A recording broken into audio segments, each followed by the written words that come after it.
Hey, what's up, all you action figure lovers out there? MasterMarvel's back at it once again, bringing you another Toy Talk video. This is not going to be an action figure review per se. This is going to be, it's Toy Talk. I'm going to be talking about basically a few different properties here. The Articulation, kind of my best of favorites of 2021.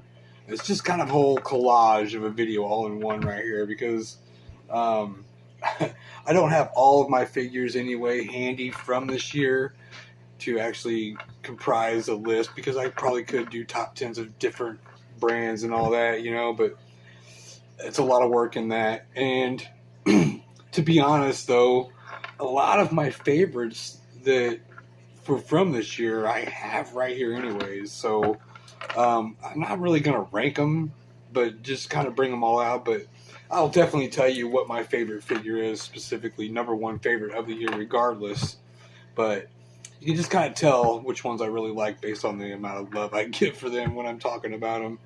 But yeah, we're going to be talking about Mcfarland, Hasbro, mainly Marvel Legends, because I don't have any of my G.I. Joes handy, or any of the Power Rangers or Transformers or Star Wars Blacks.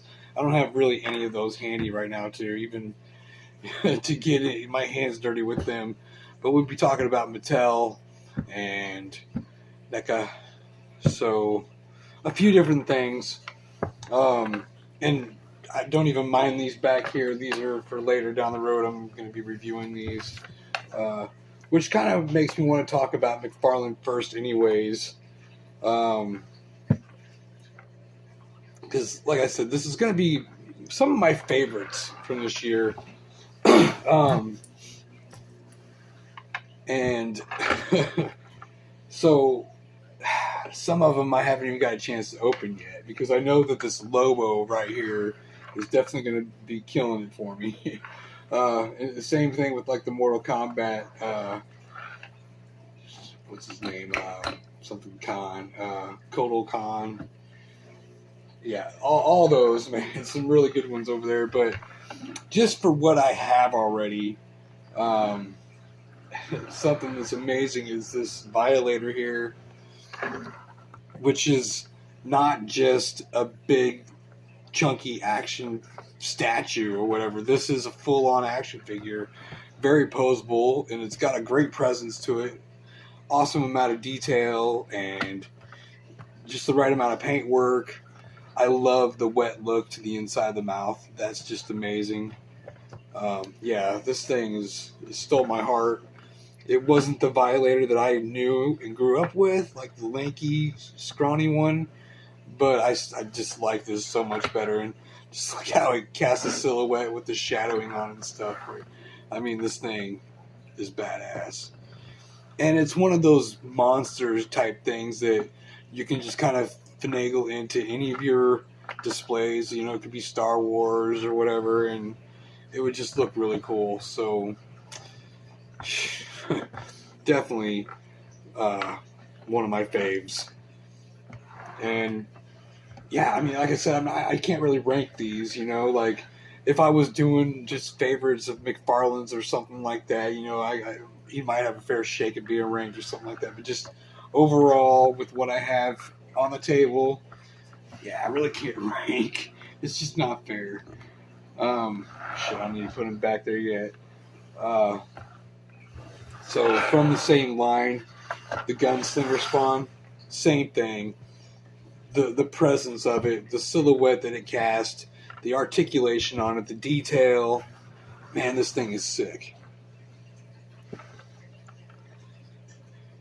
Yeah, like, Mcfarland is just really kicking ass. And I love that he's got his hands into so many different properties. It's pretty killer. And Articulation, okay, like I said, I was going to talk about Articulation too, and I guess I should, because, I mean, for one, man, look at the range you get on the elbows right there. That's good stuff, and it goes out, so you see that. You get a good amount of range on here. Not a whole lot in the torso as far as nab crunch goes, but you can get him to kind of hunch over. You know, so that's not, and back. He can rear back. He can twist. I mean, so yeah, you can really get the legs up. You know, you don't get a whole lot of twist there, but you can get this guy. It's a pretty rad poses if you really put your mind to it, you know. So that's the fucking slick ass thing about McFarland, dude. He is really killing it here, and he's blowing our expectations because, you know, a lot of us, we thought when McFarland took over the license of DC Multiverse, even, we were like, man, you know, we're gonna be getting statues, and there for a while, it's like he just didn't get it, you know, and some of the things he was making. And then that's when he started doing the Fortnite stuff, and he just changed the game. And ever since then, dude, we've been getting, like, this is like a masterpiece right here. It's just sick as hell. So, yeah, Gunslinger Spawn, definitely one of my favorites from this year. And I don't even remember seeing him in the comics. I really don't. I mean, I did read Spawn comics, but I don't too much remember Gunslinger Spawn from the comics, but I'm more than happy to have him. You know? He's that cool. I do remember, though, that there was a lot of different versions of Spawn, and yeah, I might have seen it somewhere along the way, but I didn't never read anything about it, so I don't have any personal attachment to the character, but it's still Spawn, and he's badass. So, alright, that's more or less the representations that I have from the Spawn, McFarlane Spawn stuff, which speaks for itself, really. But then you got his McFarlane DC Multiverse line, and one of the ones that just really stands out to me, because I was going to pass on this, and I did a few times, but I finally was like, I need one of those. And it's the Todd design Wonder Woman, which, looking at it, it's obvious that it's you know, it's Spawn inspired, I guess, you know, like the stylized. So what I'm liking about this, so far we have a Batman, we have her, and I'm sure he's going to do more. I'm no longer going to even think about passing on them. I'm going to try to get every single one they have, because I think that's going to make for a really good group together, and it's going to be perfect for, like, if you want to do a crossover from Spawn to DC Multiverse, you know, you've already got it made right there. This is, you know, it's kind of like the Motu Origins WWE Turnia figures, you know what I'm talking about, and how they clash with He-Man. That's kind of how this is. But yeah, she is pretty awesome. And as far as posability goes, I don't really mess with her. I love her presence just like that. I mean, she looks like, that's it, dude. Game over. Come fuck with her if you want to. It's over with. She's okay. She does have trouble holding that sword because it is a really thick handle on there, but it'll stay. But that's another reason why, because, you know, once you get to moving it around, you're going to lose your weapons and stuff. But all right, fine. I will show you, though, that she gets really good range just lifting her arm up. You know, there's no bicep swivel, but she does have that swivel at the elbow there, and a hinge that actually gets really good range on it, even though she has this gauntlet here. It's still pretty, it's almost, it's about 90 degrees, I'd say. Shield's pretty awesome on her. Yeah, this is definitely a badass figure. The hair does not impose the head movement too much. She still gets pretty good action. You know, you can turn her head good, and the hair does not stop it from moving much.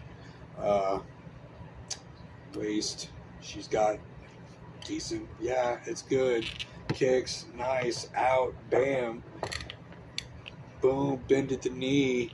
So you know you can get this girl in some pretty rad positions. So,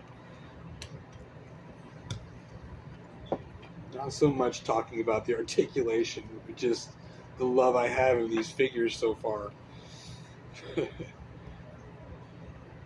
Because, yeah, she's pretty badass. I'm glad that I decided to grab her, because I was just going to pass up on her, because to me, she was so similar to the version we just recently got from the Batman Metal line. And that's, yeah, she was just too similar to that. And I was like, but yeah, it was totally different. It's in its own category altogether, so definitely to me it's a must-have. Wonder Woman. So another must-have that a lot of people were kind of hating on, and I get it, because this couldn't definitely be the perfect Superman if it was the perfect Superman. So looking at this dude on a flight stand, which is actually a McFarland stand, which works halfway decent, but just zeroing in on him from head on, if you just look from the chest up and everything, this is a spectacular looking Superman right here. Like, it's just about perfect. So yeah, if this was more classic and had the red, the red underbreeches, the yellow belt, the red boots, this would have been pretty much the perfect. And if he would have came in interchangeable hands and maybe like a laser blast, whatever, heat ray vision thing, then I would never have to buy another Superman a day in my life, because that would just be that perfect. The body on this is awesome. It is that reuse of the infected Superman, so he's bulked up a little bit better. Now, the first Superman that we got is actually still, in my opinion, a really good one. It's not bad at all, but it would have been perfect. That's insane. This would be perfect if we can just get that now, that classic on this right here, because it poses amazingly well, and it looks good in flight poses especially, but not just that, like in full-on battle mode, like you can get Superman in some really good positions, because you have these double jointed doubles now. That torso stuff works pretty good, especially with twists and everything like that. So yeah, I mean, this could have been a perfect Superman, but it's not. But I still like it. It's almost the one that I want to have on my shelf. Like, this is the one that I want to have representing my DC Multiverse collection. Would I like to customize it and make it perfect? Yeah, I guess, but I'm not going to. Maybe I will. I don't know. I might end up, because these were there for a while, really easy to get at Target and stuff like that. So I might run across another one and pick it up just for the sole purpose of repainting it to get that perfect Superman that I want, because it's all right there. It's just repaint away, So might do that, but at the same time, if I just wait a little while, we'll get it anyways from McFarland. So, pretty incredible, though. I love this Superman. And these stands, I've always had issues with these stands. I didn't like them too much. But for this, it seems to work. And it can be manipulated. It seems to work. It's doing really well to have Superman in flight on there. It looks great. So, moving on. Damn, I don't know what to dig into right now, so I guess I'm gonna skip some shit and just kind of run into Neca, because not a lot. There's been a lot of stuff from Neca, but half of the stuff that I got from Neca this year, I haven't even opened it yet. I mean, really, like, I just haven't had the time. Some of my turtles and stuff, but that's basically it. So I guess I got one representing the animated series that I super love. I mean, just already when this guy came into camera, I know he got your attention, because he just looks that good. And this Mondo Gecko here. So representing the Toon Turtles from NECA. This guy is amazing.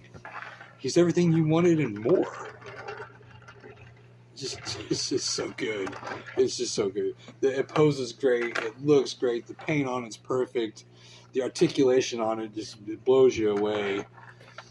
Wow, it's something else.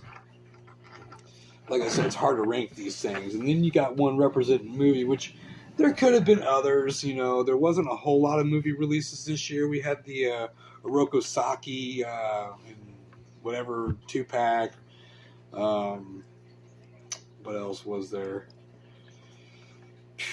The April O'Neil and the Danny, and I do have those, but like as far as like super, I mean the April O'Neil is really nice. I can't lie about that; it's really nice.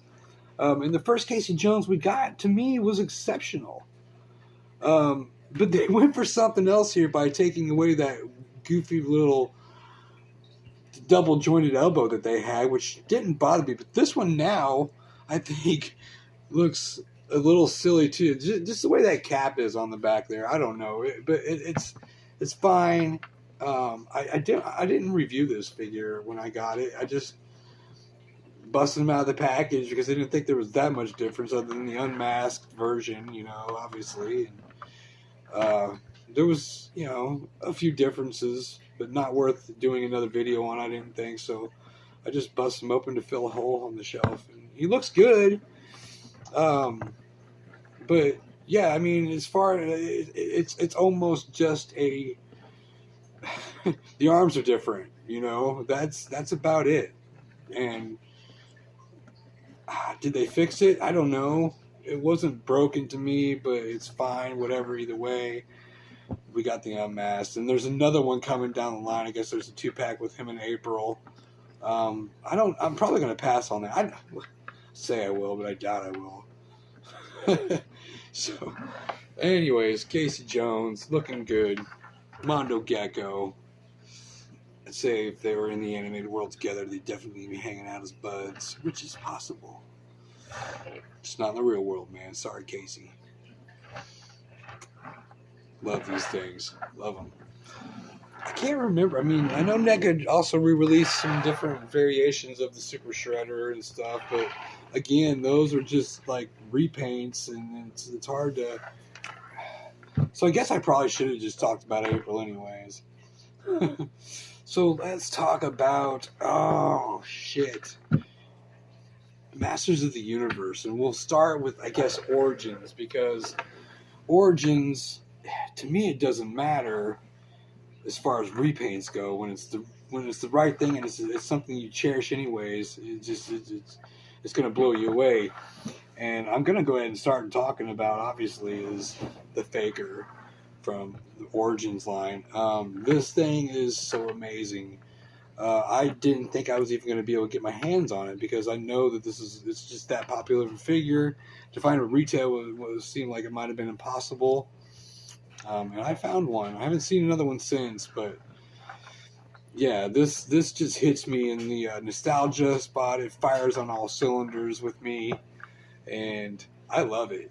And the new articulation with these things is it seems limited because it's so basic, but yeah, for what it's worth, it gets a lot of range and pulls off some pretty good moves. So there's nothing at all wrong with this articulation on these things, and I wouldn't want them to change anything. It's perfect for the line, for what it is, and I just really hope they keep cranking these things out because I love them. I mean, this is like a brand new chance to get a whole definitive, classic, retro style collection of He-Man, and I want all of them. So definitely super impressed with this Faker.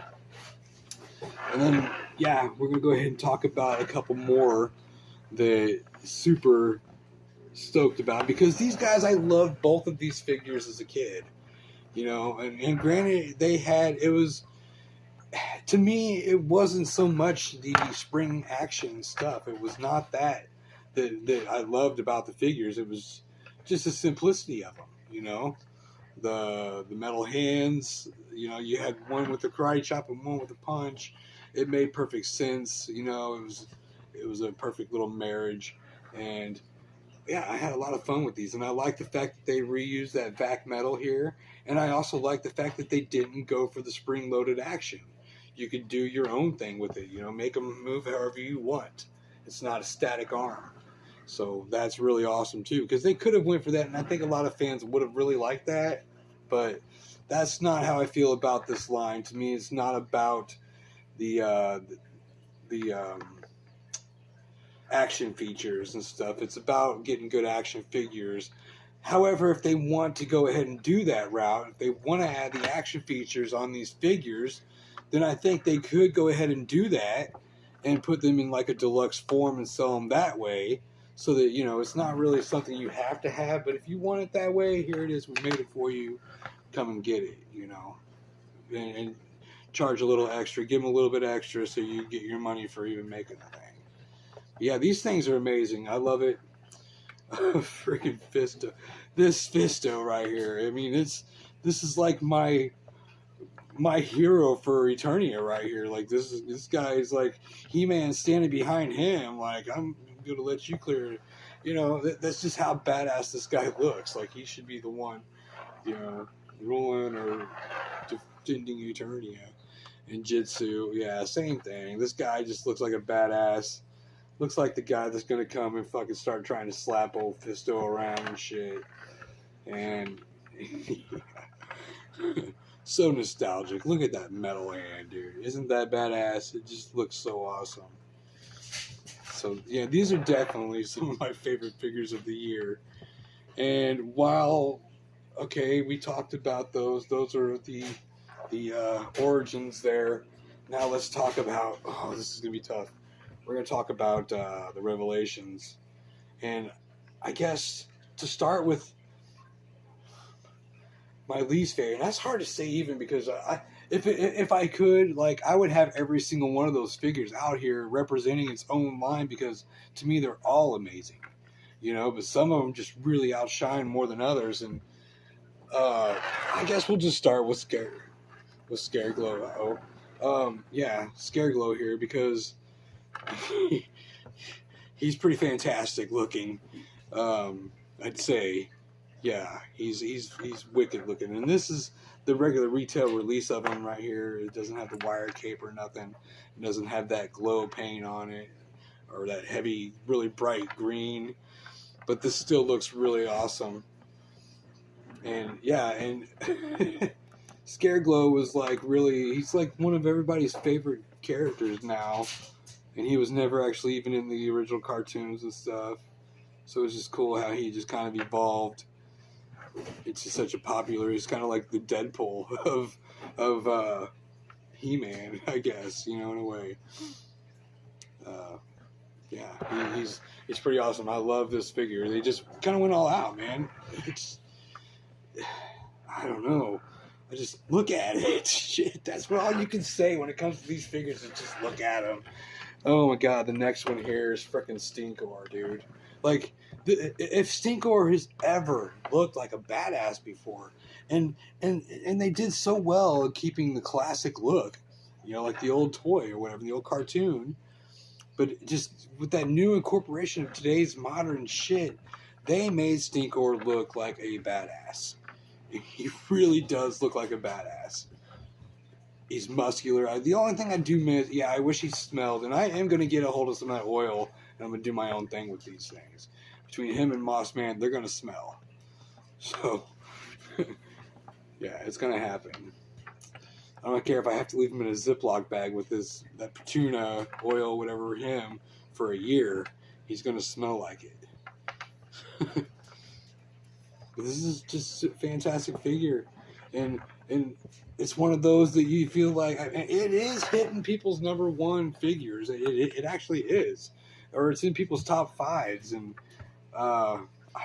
like I said, the whole Revelations wave, almost generally as a whole, could stand that ground right there, because Mattel is seriously kicking ass. And I can't even fathom the idea that this line is in jeopardy of no longer, you know, like, not lasting long. And that just blows my mind, because how could it not? These are some of the most amazing action figures that's ever been put out to retail in a really long time. Since probably 2000X, and, you know, frick, these are awesome. So yeah, to go along with that, we have Fisto here.